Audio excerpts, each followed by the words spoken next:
ام ربیہ بڑی نیک خاتون تھی، بغداد میں رہتی تھی۔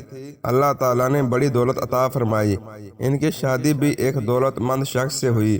فرماتی ہے کہ میں اوپر چھت پر اپنے شوہر کے ساتھ بیٹھی تھی۔ وہ تھا تو بڑا دولت مند، پر متکبر بھی بڑا تھا۔ دروازے پر ایک فقیر مانگنے آیا۔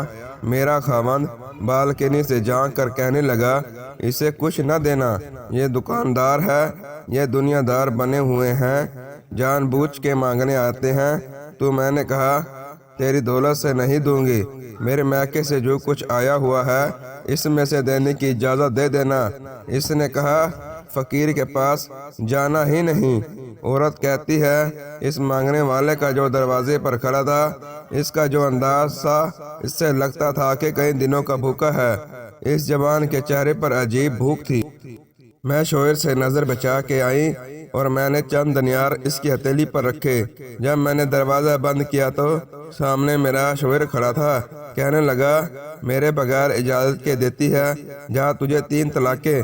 میں عزت مند باپ کی بیٹی طلاق لے کے گھر آ گئی۔ جرم میرا یہ تھا کہ میں نے اللہ کے راستے میں خیرات کی تھی۔ کہتی ہے، میرا والد پریشان ہو گیا۔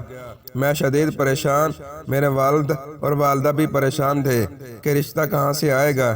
1-2 سال شدید کرم میں رہے تو ایک رشتہ آیا، بڑے امیر آدمی کا تھا۔ میں طلاق یافتہ تھی، پر رشتہ کنوارے کا آیا۔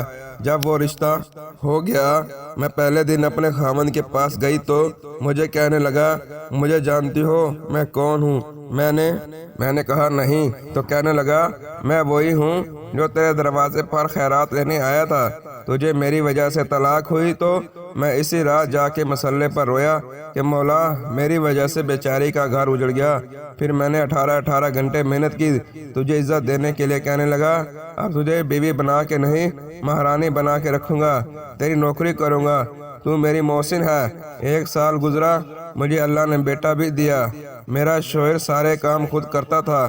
ایک دن میں چھت پر اپنے شوہر کے ساتھ بیٹھی تھی، دروازے پر مانگنے والا آیا۔ کہنے لگا، اگر مانگنے والا آئے تو تم نے خود دینے جانا ہے۔ میں دروازے پہ مانگنے والے کو دینے گئی تو میری چیخ نکل گئی، میں دھڑام سے گری۔ میرا شوہر آیا، کہنے لگا، کیا ہوا؟ میں نے کہا، پتہ ہے مانگنے والا کون آیا ہے؟ یہ وہی ہے جو میرا پرانا شوہر تھا۔ ام ربیہ کہتی ہے، میں رونے لگی۔ دولت کا تکبر کرتے ہیں لوگ، طاقت کا تکبر کرتے ہیں لوگ، لیکن میرے اللہ کو ایک لمحہ بھی نہیں لگتا کسی بادشاہ کو فقیر اور فقیر کو بادشاہ بنانے میں۔ اللہ ہمیں ہر قسم کے تکبر سے بچائے۔